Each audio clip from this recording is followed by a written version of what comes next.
while Democrats are at least attempting to move ahead on impeachment, Senate Majority Leader Mitch McConnell is throwing cold water on that move. Let's go to NBC's Sahil Kapoor, who's joining me now. I have a feeling you're going to pick up where Josh left off, Sahil. What are lawmakers saying about all this? Alex, there's anger, there's fury, there's dismay, and most notably among Democrats, there's determination to do something about President Trump. They don't want to be the opposition party that sits back and doesn't act on something as grave as this. Now, the top two Democrats in Congress, Nancy Pelosi in the House and Chuck Schumer in the Senate, have said that the president should resign, the cabinet should remove him.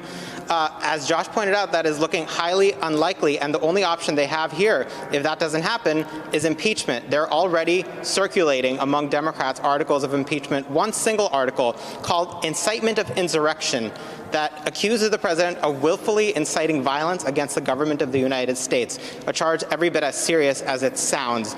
That is an article of impeachment that Democrats appear likely to take up as early as next week if there's no intervening action between then. Let's take a listen to what Speaker Pelosi said on 60 Minutes, capturing how she feels about this.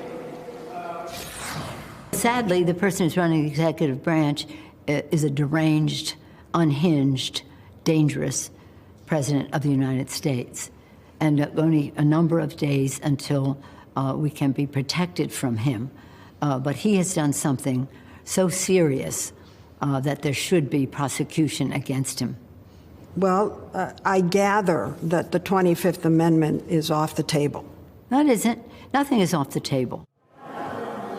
Now, the Speaker has even inquired about the president's access to the nuclear codes to give you a sense of where her mind is at the moment. The biggest problem for Democrats at this point is the calendar. President Trump has only 11 days in office left, and Senate Majority Leader Mitch McConnell, the top Republican, has not explicitly taken a position on the issue of impeachment and conviction, but he is quietly throwing cold water on the idea by circulating a memo pointing out that without unanimous consent, which is how the Senate does pretty much anything quickly, it is not going to be able to receive any articles of impeachment on January 19th. That is one day before President-elect Biden takes office.